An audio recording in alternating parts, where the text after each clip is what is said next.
오늘은 창세기 44장 말씀을 통해서 우리가 하나님의 말씀을 함께 나누도록 하겠습니다. 오늘 본문의 배경은 이렇습니다. 가나안 땅뿐만 아니라 물이 많은 나일강 유역에 있는 이집트에게도 큰 흉년이 들었습니다.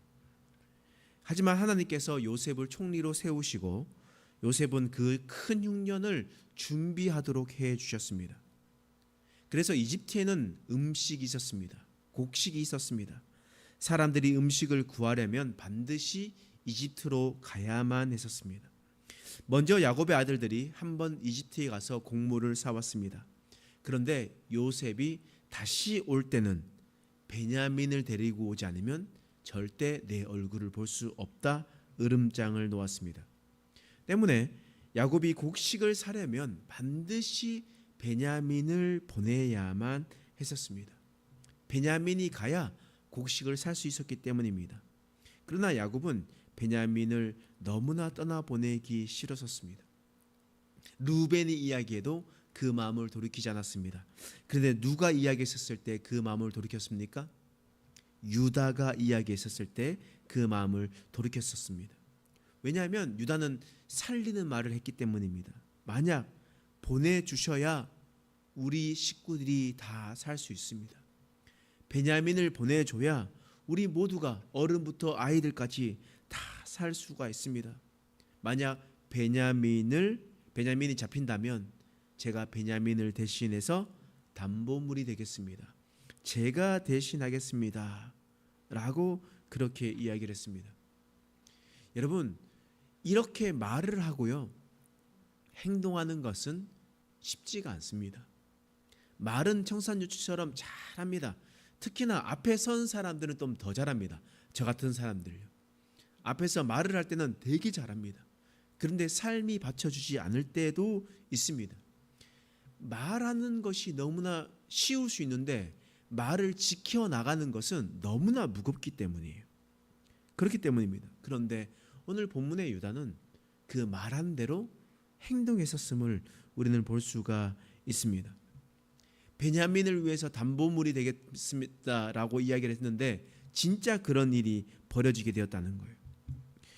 곡식을 사고 베냐민과 그 형제들이 돌아가고 있었을 때 그 곡식단 안에 요셉이 썼었던 은잔을 넣어놨었습니다.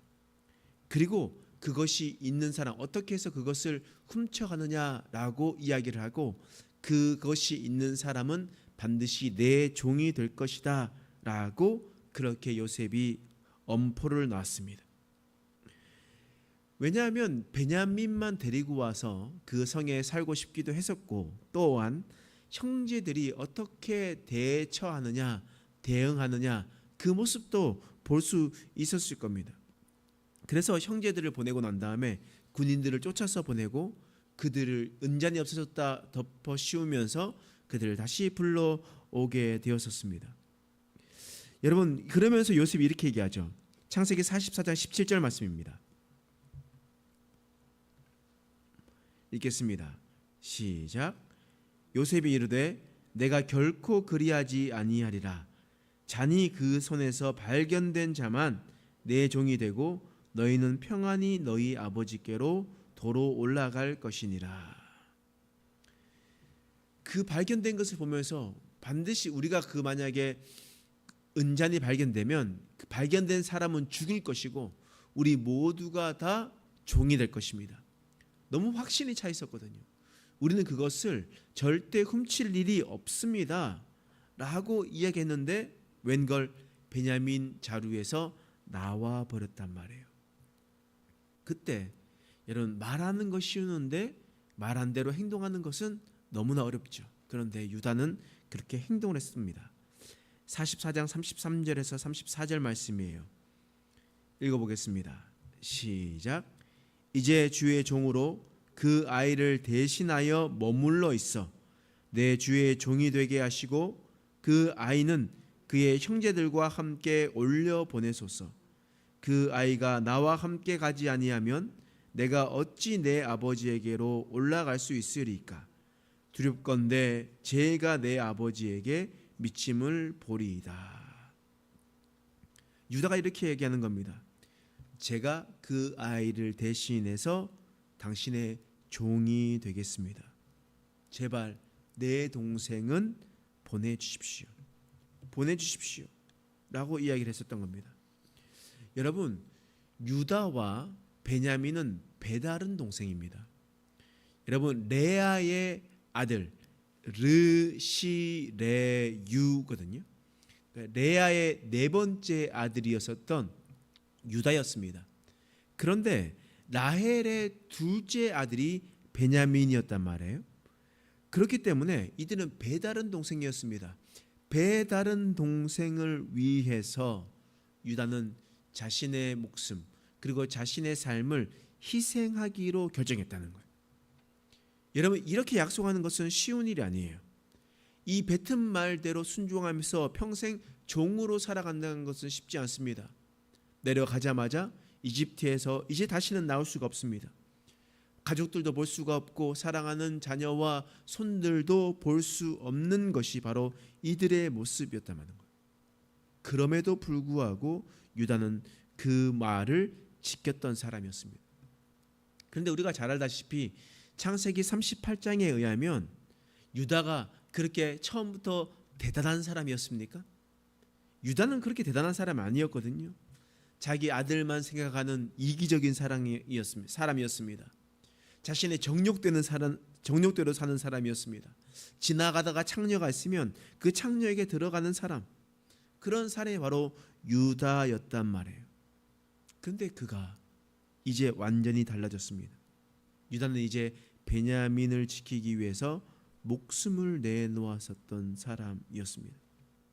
여러분, 그러면 여러분, 이러한 유다의 희생과 또한 유다의 순종으로 또한 약속을 지키는 모습을 통해서 요셉의 마음이 완전히 열리게 되는 겁니다.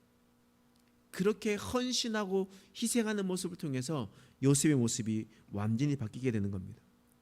여러분, 그리고 하나님께서 야곱의 12아들 중에 어떤 사람을 왕으로 세우겠습니까? 어떤 사람을 더 하나님께서 기쁘시게 생각했겠습니까? 여러분, 유다 아니겠습니까? 여러분, 거기에서 우리 창세기 49장이 있는데요. 조금만 더 뒤로 넘겨보겠습니다.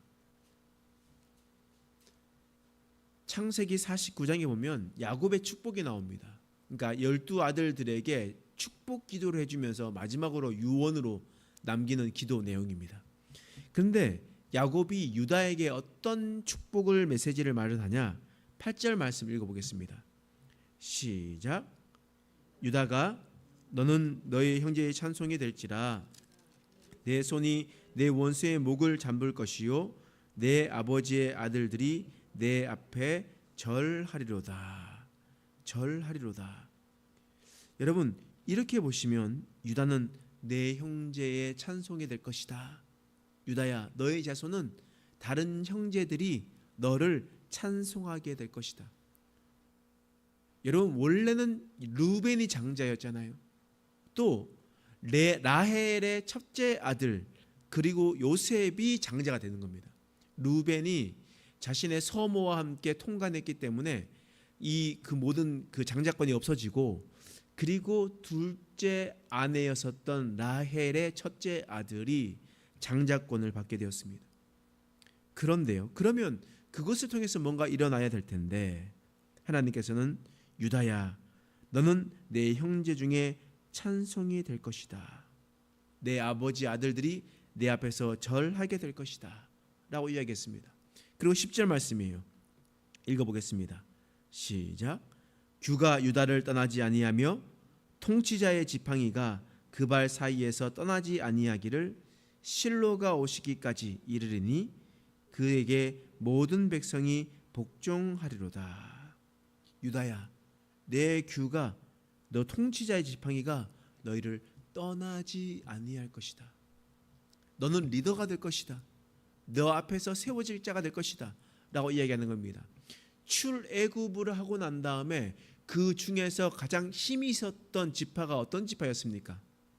가장 많은 지파가 누구였어요? 유다 지파였거든요.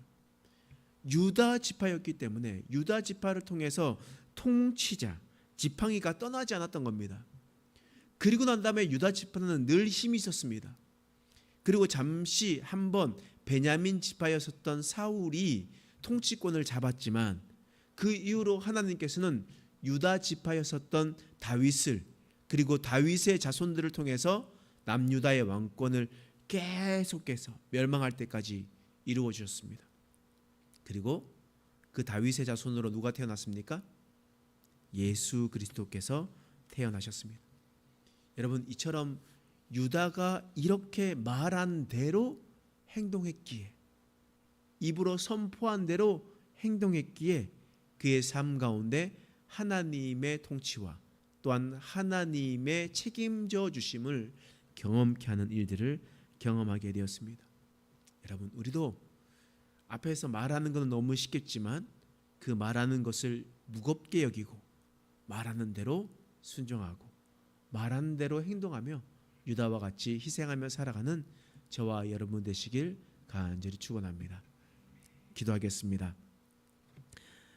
하나님, 우리가 유다가 말한 대로 행동하며 그렇게 살아냈었던 것과 같이 우리의 삶 가운데서도 우리의 입술을 무겁게 하며 그 뱉은 말들을 지키며 약속을 지키시는 하나님을 닮아 살아가는 인생 되게 하여 주시옵소서. 하나님, 우리는 부족합니다. 연약합니다.